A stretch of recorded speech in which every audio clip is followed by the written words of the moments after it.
देवादिदेव त्रिलोकेश्वर अखिल ब्रह्मांडेश्वर परमात्मा महावीर देवनी साधनानी आंतरकथा। भाईना आग्रहथी प्रभु 2 વર્ષ વધુ ગ્રહસ્થપણામાં રહ્યા। એ વખતે પ્રભુએ જે સાધના ત્રિપદી ઘૂંટી એની વાત ભગવાન સુધર્મા સ્વામીએ પરમ પાવન આચારાંક સૂત્રમાં કરી। ગતિ ગતિ પિહિતચ્ચી અભિન્નાય દંસણે સંતે। એકત્વાનુભૂતિ કાય ગુપ્તિ અને જ્ઞાતા દ્રષ્ટા ભાવનું ઊંડાણ આ સાધના ત્રિપદી પ્રભુએ 2 વર્ષ સુધી લગાતાર ઘૂંટેલી। આપણે આત્માનુભૂતિ સી રીતે થાય એની વાત જોઈ રહ્યા છીએ અને એમાં એક વાત પકડાઈ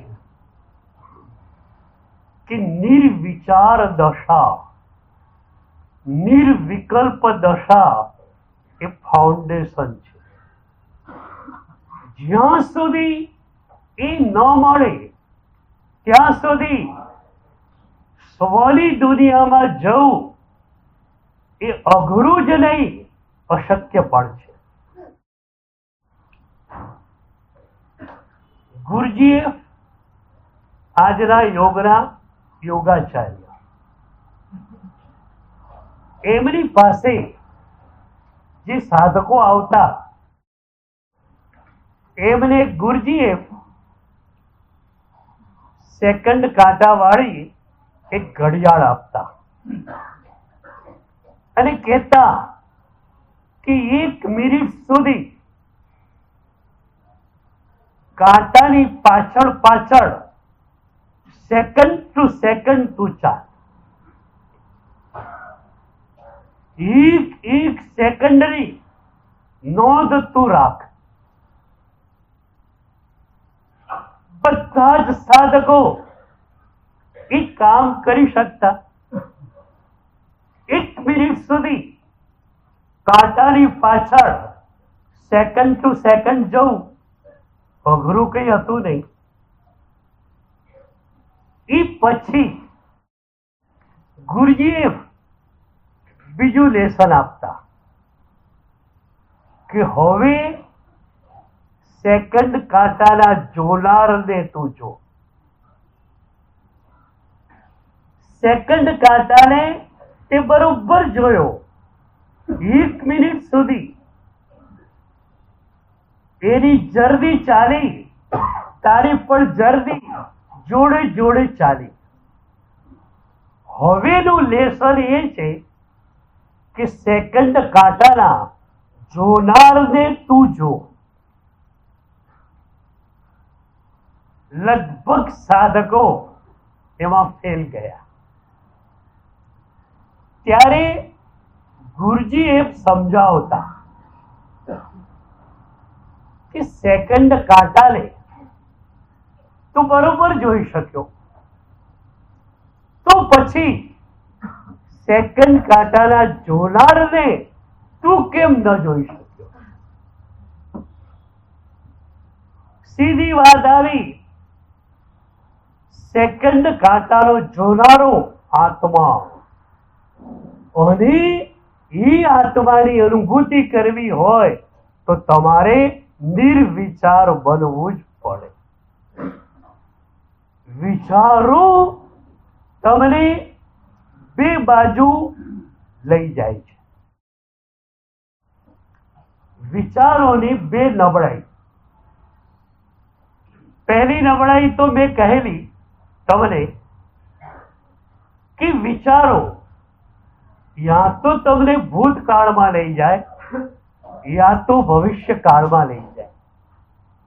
વર્તમાન કાળની અંદર વિચારોની કોઈ ઉપયુક્તતા નથી.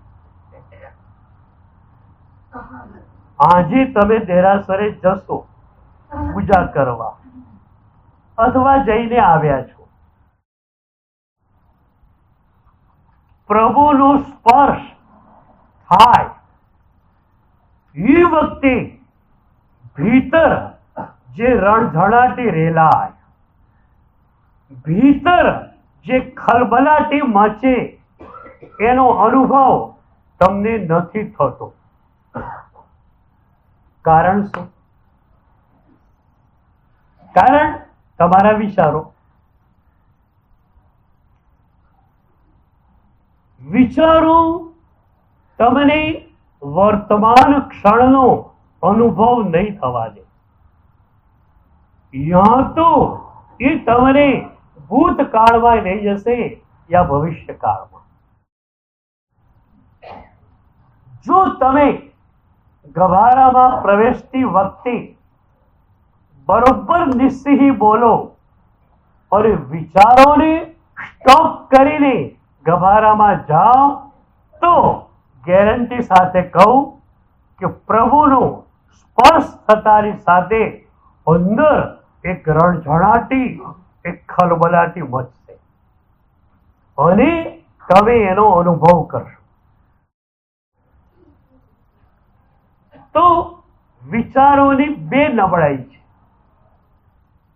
પહેલી નબળાઈ તો આ કે એ તમને યા તો ભૂતકાળમાં યા તો ભવિષ્યકાળમાં લઈ જાય. જમવા માટે બેસવાની તૈયારી કરો છો તમે, એ વખતે ફોન આવ્યો, સમાચાર લીધા, સમાચાર બહુ જ ખરાબ હતા. કરોડો રૂપિયાનું નુકસાન તમને થઈ જાય એવા સમાચાર હતા. શેર બજારમાં કડાકો બોલી ગયેલો. એ સમાચાર તમે સાંભળ્યા, થાળી પીરસાઈ ગયેલી, તમે જમવા બેસી પણ ગયા. જમ્યા પછી તમને પૂછવામાં આવે શાક શેનું હતું, તમે કહેશો મને કઈ ખબર નથી. હું પેલા વિચારોમાં હતો. તો એ વિચારોમાં તમે જતા રહ્યા. ભવિષ્યકાળમાં શું થશે એની વિચારણામાં તમે જતા રહ્યા, તો વર્તમાન ક્ષણોમાં તમે હાજર રહી શકતા નથી. કયું શાક ખાધું તમને ખ્યાલ નથી. તો વિચારોની એક નબળાઈ તો આ કે યા તો તમને ભૂતકાળમાં લઈ જાય યા તો ભવિષ્ય કાળમાં લઈ જાય. વર્તમાન કાળમાં તમને જવા જ ન દે. કારણ એ સમજે છે વિચાર પણ કે આ વ્યક્તિ વર્તમાન કાળમાં રહેશે તો વિચારોનું મૃત્યુ થઈ જશે. અમારા લોકોની વાત અમે કરીએ તો અમને વિચારો આવતા જ નથી હોતા. જ્યાં સ્વની અનુભૂતિની ક્ષણો ચાલી, એ આનંદની ધારામાં અસ્તિત્વ વહેવા લાગ્યું, ત્યાં વિચારો હોતા જ નથી. તો વર્તમાન ક્ષણમાં વિચાર નથી. બીજી વાત, વિચારની એ નબળાઈ છે કે એ તમને પરમાં જ ખેંચી જશે. સોમાં તમારે આવવું હોય તો વિચારોને તમારે બહાર મૂકીને જ આવવું પડે. અનંત કાળથી આ વિચારો તમને માત્ર ને માત્ર પરમાં ખેંચી ગયા છે. બહુ મજાની વાત કહું. જે ક્ષણે અનુભૂતિ છે એ ક્ષણે વિચાર નથી.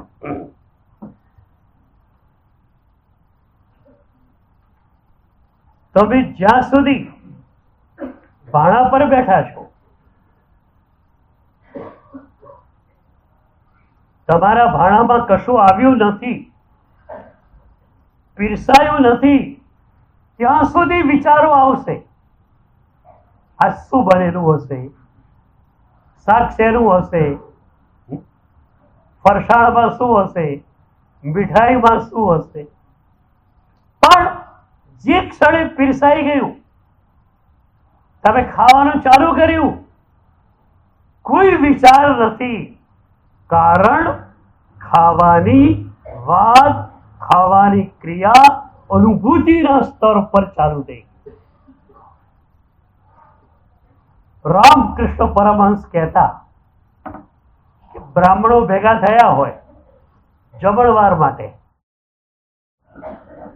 લાડુ, દાળ, ભજીયા બૂમો પડતી હોય, પણ બધું પીરસાઈ જાય અને હર હર મહાદેવ થાય, પછી બધા જમવા માંડે, ત્યારે આખા પાંડારમાં ગહન ચુપ્પી છવાઈ જાય. તો જ્યારે પણ તમે અનુભવની દશામાં છો ત્યારે વિચારો નથી. સ્વનો માત્ર અનુભવ કરવાનો છે. તમારા આનંદની વાતો તમે કરો, એ સ્વાનુભૂતિ નથી. તમારા આનંદ વિશે તમે વિચારો, એ પણ કોઈ સ્વાનુભૂતિ નથી. તમે તમારા આનંદને માણો, એન્જોય કરો, એ સ્વાનુભૂતિ છે.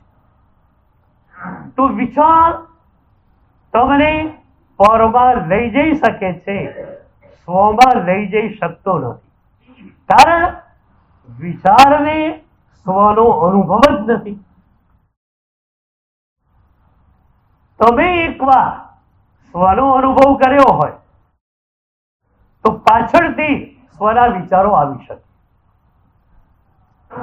તો હવે આપણે શરૂ કરવું છે. નિર્વિકલ્પ દશા જોઈએ છે. એવી ક્ષણો થોડીક મળી જાય જ્યારે વિકલ્પો, વિચારો બિલકુલ નથી.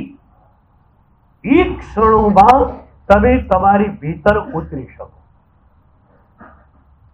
એના માટે એક મજાની વાત આશ્ચર્યની, વિસ્મયની બતાવી. આશ્ચર્ય શું કરે? તમારા કોન્શિયસ માઇન્ડને થોડી વાર માટે નિષ્ક્રિય બનાવી દે. એક બૌદ્ધ ભિક્ષુ ગુરુની પાસે ગયો. ગુરુના ચરણોમાં વંદના કરી એણે કહ્યું, ગુરુદેવ, બુદ્ધ ભગવાનના ચહેરા ઉપર કેવું તો પ્રસવ રસ છવાયેલું હશે. ગુરુ એના પ્રશ્ન સામે નહીં, એના ચહેરા સામે જુએ છે.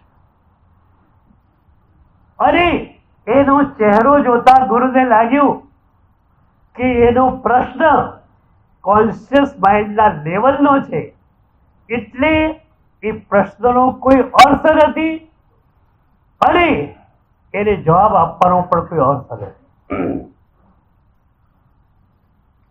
એ પછી ગુરુએ શું કર્યું? ગુરુ પાઠ પર બેઠેલા હતા.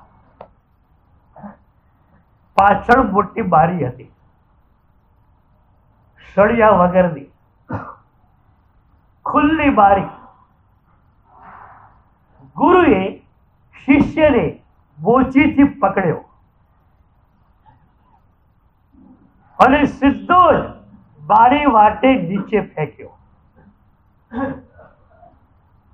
ગુરુને ખ્યાલ હતો 8 ફૂટ નીચે ધરતી આવે છે અને ત્યાં રેત બહુ છે, એટલે વાગે એમ નથી.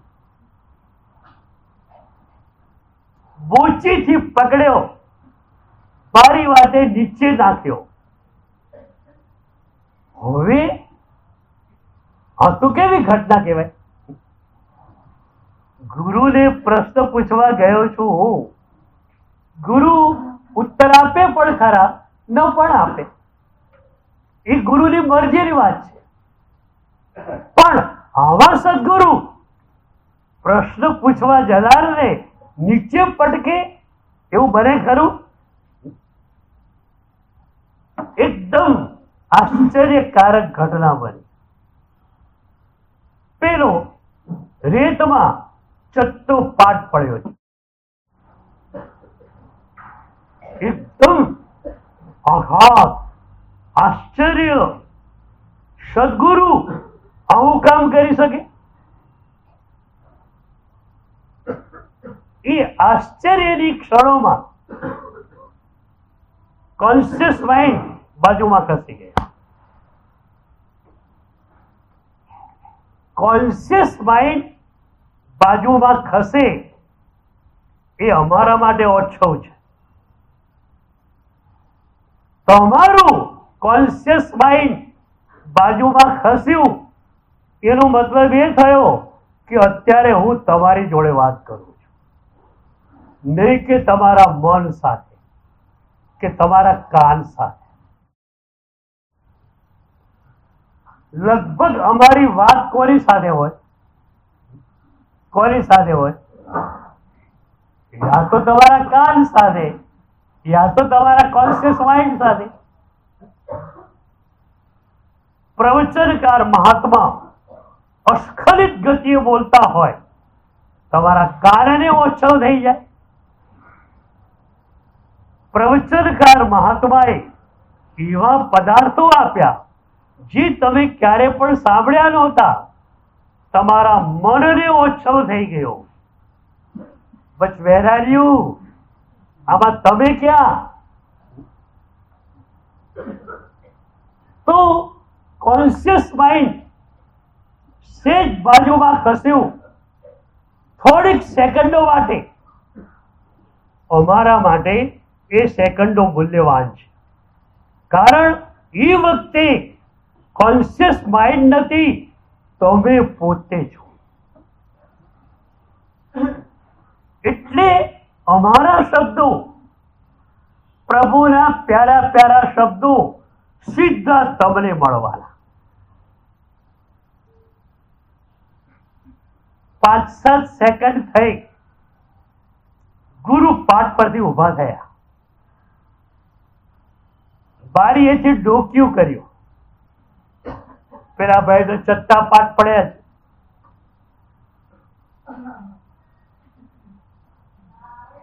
ગુરુએ ડોક્યું કર્યું, પૂછ્યું, કેમ ભાઈ? ભગવાન બુદ્ધના ચહેરા ઉપર કેવો પ્રસંગ રસ હોય એનો ખ્યાલ આવ્યો હવે? પેલું કહે છે, જી આવી ગયો. ગુરુ પાઠ પર બેસી ગયા. પેલો બેઠો થઈને, ઊભો થઈને ગુરુની ચેમ્બરમાં આવ્યો. ફરી ગુરુને વંદના કરી અને બહુ જ આભાર માન્યો.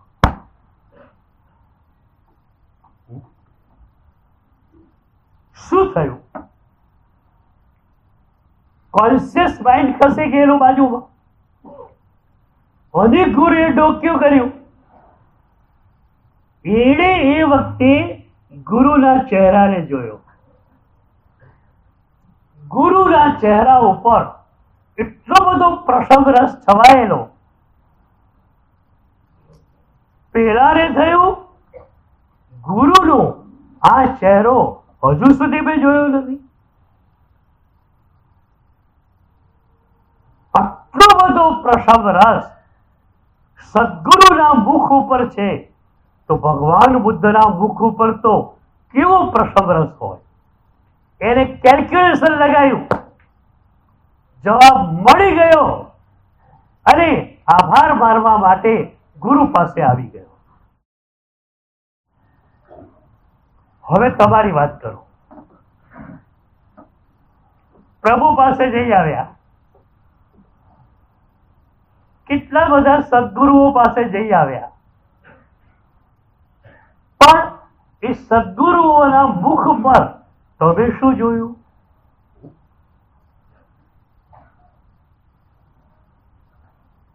તમે સદગુરુની આજુબાજુ કઈક હશે, જોયું હશે. કોણ બેઠું છે બાજુમાં? હું. આટલા બધા ભક્તો સાહેબ પાસે આવે છે. તમે સદગુરુના દર્શન માટે આવો છો કે આજુબાજુ વાળા? આ ભૂલ હાજરી નથી, અનંત કાળની છે. પ્રભુના સમૂહ શરણમાં આપણે ગયા, પણ એ સમૂહ શરણમાં ગયા પછી પ્રભુના મુખ પર રહેલી પરમ ઉદાસીન દશાને આપણે ક્યારે પણ જોઈ નહીં. જોયું શું? 66 ઇન્દ્રો પ્રભુના ચરણોમાં ઝૂકેલા છે. અરે ભાઈ, તું ઇન્દ્રના દર્શન કરવા આવેલો પ્રભુ? કેટલી વાર સમૂહ શરણમાં આપણે ગયા, માત્ર અને માત્ર પ્રાતિહાર્યોનું દર્શન કરી અને પછી પાછો ફરી. આજે પણ શું કરો છો? પર્યુષણના દિવસો છે. આજ તો ભગવાનને હીરાની આંગી છે. આજ તો પ્રભુને બહુ મજારી સોનેરી વર્ગની આંગી છે. ભાઈ, તું શેના દર્શન માટે જાય છે? એ હીરાની આંગી છે, હીરાનો મુગટ છે, પણ આપણે જોવા છે પરમાત્માને. હીરાનો મુગટ ભક્ત ધરાવે એ ભક્તની ભક્તિની વાત છે, પણ એ અપાર વૈભવની વચ્ચે પ્રભુના મુખ પર જે પરમ ઉદાસીન દશા છે એને આપણે જોવાની છે. ચાલો, ભૂતકાળમાં ભૂલ થઈ ગઈ, હવે પ્રભુને કઈ રીતે જોવાના?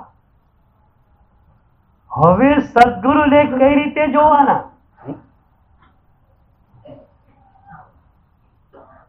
સિદ્ધ જુગારીઓ ઉપાશ્રયમાં આવે, પહેલી જ વાર ઉપાશ્રયમાં આવેલો એ માણસ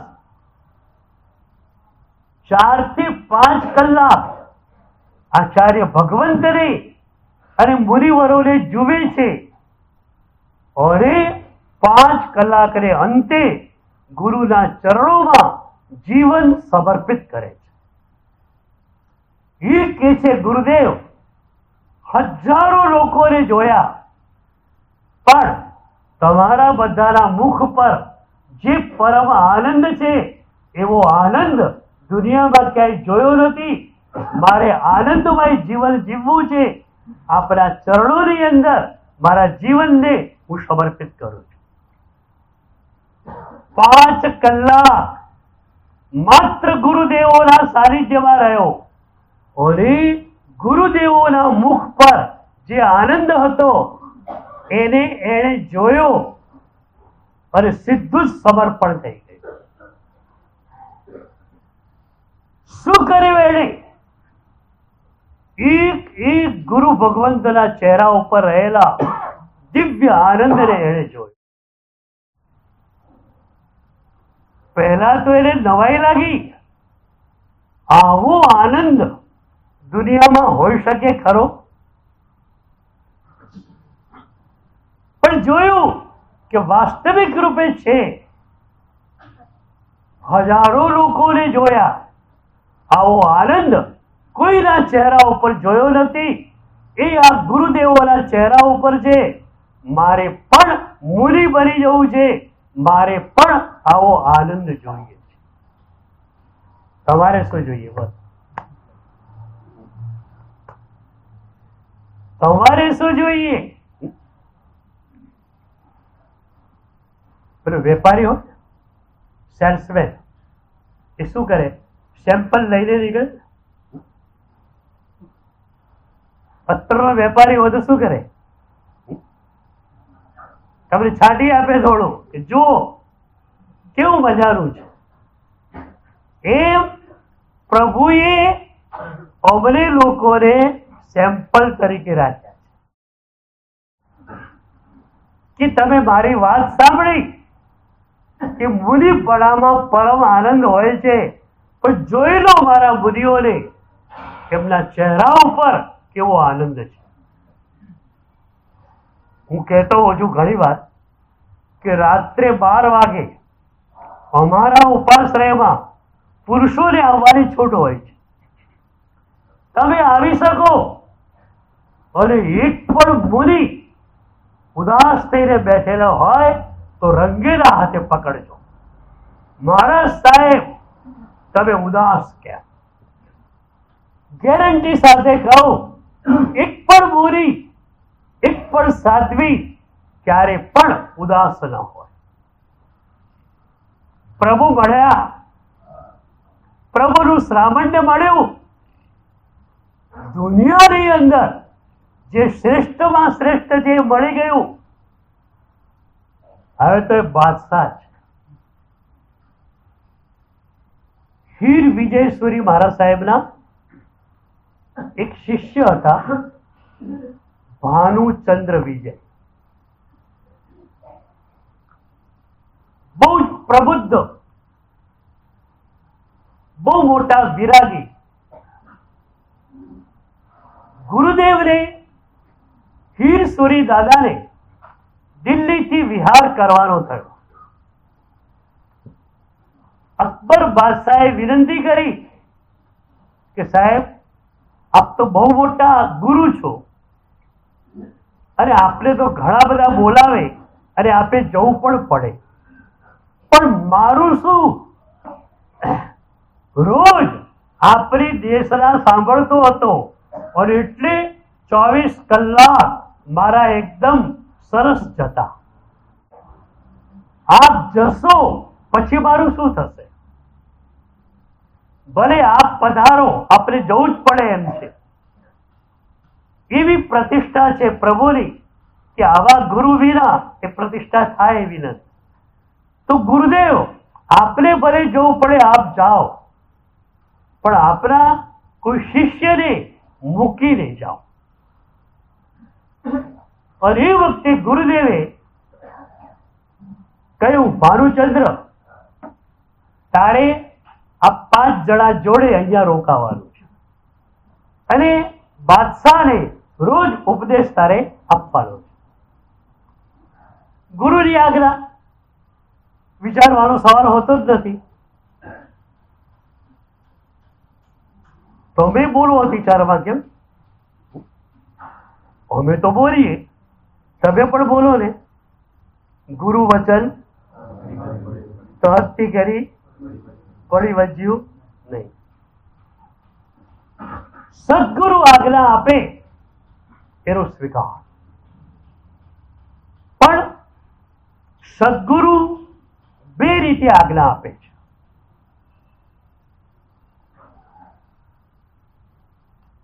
જે અમારા મુનિઓ છે,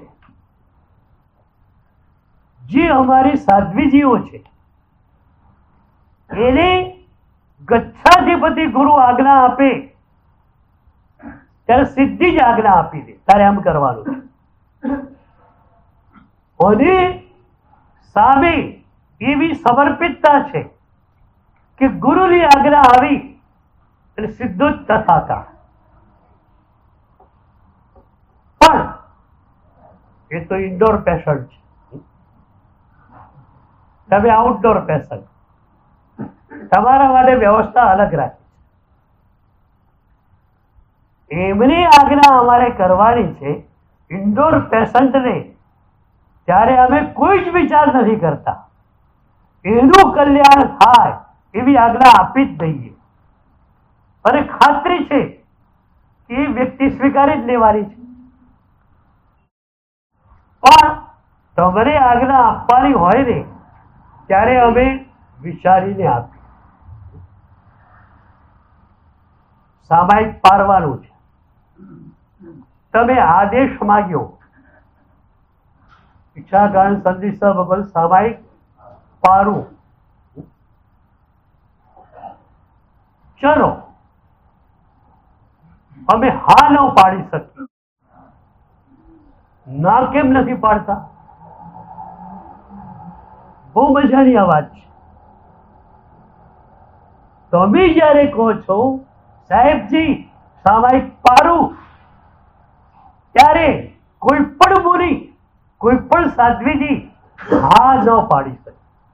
કારણ તમે સંસારમાં જાઓ, તમે જે કરો એને અનુમોદનાનું પાપ લાગે. તમે અમને વંદન કરવા માટે આવો એ તમારા તરફ ખુલતી વાત. કોઈ પણ મુનિ જો માની લે કે આ ભાઈ વંદન કરવા આવ્યા એ સારું થયું, તો એને અનુમોદનાનું પાપ ચોંટી ગયું. તમે જેટલી વિરાધના કરીને આવ્યા છો એની અનુમોદનાનું પાપ એને લાગી ગયું. એ ક્યારે પણ વિચારી ન શકે કે એક શ્રાવક આવ્યો તે સારું થયું.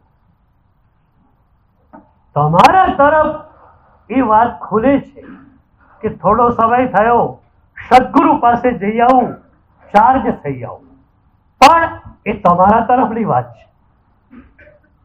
અમે ક્યારે પણ આને સારું માની શકીએ નહીં. માત્ર મૌન. તો તમે પૂછ્યું સાહેબજી સામાયિક પારું, અમે હા તો ન કહીએ, ના કેમ ન કહીએ? આ જ કારણ તમે આઉટડોર પેશન્ટ છો. ધારો કે ગુરુ કહી દે કોઈ કે ના નથી પારવાનું, પેલો કે મારે તો પારવું જ. એ ગુરુની આજ્ઞાનો ભંગ કરે તો એમાં માત્ર એ જ આજ્ઞા ભંગના પાપનો ભાગીદાર થાય એમ નહીં, ગુરુ પણ થાય. કારણ ગુરુએ વિચાર્યા વગર આઉટડોર પેશન્ટને આજ્ઞા આપી. એટલે આ લોકોને આજ્ઞા આપીએ ઇન્ડોર પેશન્ટને, ત્યારે અમારે કોઈ વિચારવાનું જ નહીં. બરોબર?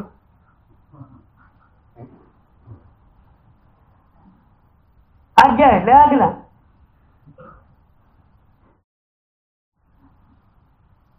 એમાં પણ ફરક પાડ્યો છે અમારે ત્યાં પણ. ગીતાર્થ ગુરુની આજ્ઞા છે એને નિર્વિકલ્પ સ્વીકારવાની છે, કોઈ વિચાર નહીં. ગીતાર્થ ગુરુ છે એ કે જે આમ કરવાનું એટલે કરવાનું. સાહેબ આમ તો કેમ થાય એવો પ્રશ્ન પણ ન આવે. પણ અગીતાર્થ ગુરુ હોય અને એ કોઈ આજ્ઞા આપે તો એ આજ્ઞામાં વિચાર એ કરી શકાય કે આ આજ્ઞા પ્રભુ આજ્ઞાને સંબદ્ધ છે ને, મારો શિષ્ય છે અને કોઈ યુવાન એનો શિષ્ય થઈ રહ્યો છે, તો હું મારા શિષ્યને કહી દઉં તું ગુરુ બને છે પણ વ્યવહાર ગુરુ તું છે, નિશ્ચય ગુરુ નહીં. નિશ્ચય ગુરુ તો માત્ર ગીતાર્થ ગુરુ જ હોય અને બેઉના કામ અલગ છે. નિશ્ચય ગુરુ શું કરે? તમારી સાધનાને આકાર આપે. એક શિષ્યને સ્વાધ્યાય કેટલો કરવાનો, ભક્તિ કેટલી કરવાની, સ્વાધ્યાયમાં કયા ગ્રંથો વાંચવાના, એની જીવન વ્યાપીની સાધનાની ધારા કઈ હોય, આ બધું જ નિશ્ચય ગુરુ નક્કી કરે. વ્યવહાર ગુરુ શું કરે? નિશ્ચય ગુરુએ એના માટે જે આજ્ઞા આપેલી છે એને ફોલોઅપ કરાવે. અત્યારે હોસ્પિટલમાં જે તંત્ર છે એવું જ તંત્ર અમારે ત્યાં છે. હોસ્પિટલમાં મોટા ડોક્ટર સવારે રાઉન્ડ પર નીકળે, એક એક જગ્યાએ એક એક પેશન્ટને જોતા જાય. જોડે નર્સિસ હોય, હાઉસ ડોક્ટર્સ હોય. એ મોટા ડોક્ટર સૂચના લખાવતા જાય અને એ પ્રમાણે એ હોસ્પિટલનું તંત્ર 24 કલાક એને ફોલોઅપ કરે. અમારે ત્યાં આટલી મજાની વ્યવસ્થા છે. નિશ્ચય ગુરુ આજ્ઞા આપે, વ્યવહાર ગુરુ એને ફોલોઅપ કરાવે. શું અદ્ભુત ચિર શાસન છે. એક વાર ઊંડાણથી પ્રભુ શાસનને તમે જુઓ. મહોપાધ્યાય યશો વિજય મહારાજે કહ્યું, પ્રભુની સ્તવનામાં શાસન તાહરું અતિ ભલું, જગ નહીં કોઈ તસ સરીખું રે. તિબ તિબ રાગ વધે ઘણો, જીવ જીવ જુગતી સુપરખું. પ્રભુ, જેમ જેમ તારા શાસનના ઊંડાણમાં જાઉં છું એમ તારા પ્રત્યેનો મારો રાગ અત્યંત વધતો જાય છે કે વાહ પ્રભુ, કેવી કૃપા તે કરી કે આવું અદ્ભુત શાસન અમને આપ્યું. ઓલી વિતરાગ સ્તોત્રમાં કલિકાર સર્વજ્ઞ હેમચંદ્ર સૂરી મહારાજે કહ્યું, શ્રાદ્ધ શ્રોતા સુધીર વક્તા યુજ્જી યાતમ યદિ સતત ત્વચ્છાસનસ્ય સામ્રાજ્યમ એક છત્રમ કલાવપી. અને એનો ગુજરાતી ભાષામાં અનુવાદ જીન વિજય મહારાજ સાહેબે પ્રભુ મહાવીર દેવની સ્તવનામાં કર્યો. જીન આગમ વક્તા ને શ્રોતા સ્યાદ વાદ સૂચિ બોધજી, કલિકાલે પણ પ્રભુ તુજ શાસન વર્તે છે અવિરોધજી. પ્રભુ, આ તારું શાસન એને કલિકાળની પણ કોઈ અસર થાય એમ નથી. કાળ વિજેતા તારું શાસન છે. પણ હરિભદ્ર સ્વરી મહારાજે અને હેમચંદ્ર સ્વરી મહારાજે પ્રભુનું શાસન કલિકાળમાં પણ જયવંતું છે એની પાછળનું કારણ શ્રદ્ધા મૂકે છે. શ્રાદ્ધ શ્રોતા પ્રવચનકાર મહાત્મા પ્રભુની આજ્ઞા પ્રમાણે જ બોલી રહ્યા છે અને સાંભળનાર શ્રદ્ધાથી યુક્ત છે. બૌદ્ધિકતા ઓછી હોય તો ચાલી શકે, શ્રદ્ધા ઓછી હોય તો ચાલે. એક પ્રવચન સાંભળો, આંસુ કેટલા ટપકે, બોલો આંસુ કેટલા ટપકે. વાહ, અદ્ભુત. આ તો મારા પ્રભુ જ કહી શકે. અને મારા પ્રભુએ પર્સનલી ફોર મી આટલી સરસ વાતો કરી છે. તો ઇન્ડોર પેશન્ટ માટેનો નિયમ આ કે નિશ્ચય ગુરુ સાધના આપે. કારણ એક વ્યક્તિની જન્માંતરીય ધારા અલગ છે. ગીતાર્થ ગુરુ એક વ્યક્તિની જન્માંતરીય ધારાને જુએ છે. અને એટલી જ તમારા માટેની સાધના છે એ આમના માટે નથી, આમના માટેની સાધના એમના માટે નથી. સાધના માટે સમૂહમાં માસમાં તમને લલચાવી શકાય, પણ સાધના તો પર્સનલી જ આપી શકાય. તો ગુરુ એક એક સાધકને જુએ અને એ સાધકની જન્માંતરીય ધારા પ્રમાણે એને સાધના આપે. નિશ્ચય ગુરુ સાધના આપી દે, વ્યવહાર ગુરુ એને ફોલોઅપ કરા. આ ઇન્ડોર પેશન્ટ માટેનો નિયમ. તમારા માટે શું? તમને ગુરુ આજ્ઞા પણ આપશે અને એ પહેલા આજ્ઞાને ઝીલવા માટે તૈયાર કરશે. તમે જ્યારે પૂછો છો ઈચ્છા જ્ઞાન સંદેશ ભગવાન સામાયિક પારું, ગુરુને ખ્યાલ આવે છે કે આને સામાયિક પારવું જ છે.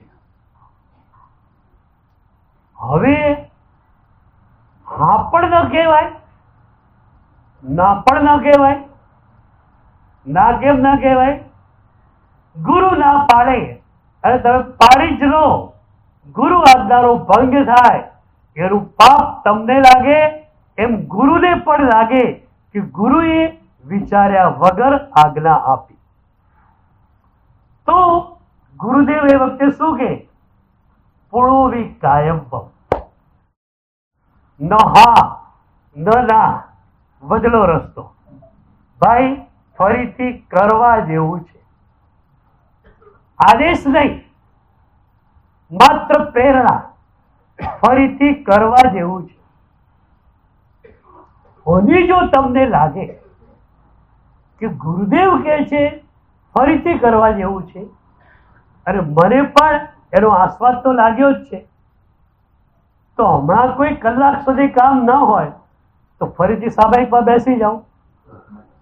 એ ગુરુદેવની આજ્ઞા નહીં પણ માત્ર પ્રેરણા, એની ઝીલી લો તમે તો બની શકે તમારો આદેશ આખો બદલાઈ જાય.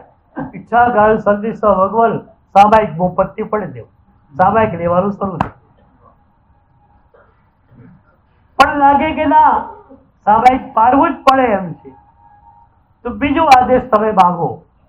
ઈચ્છા જ્ઞાન સંદેશ ભગવાન સામાયિક પાર્યું. એ વખતે આંખમાં આંસુ હોય ને,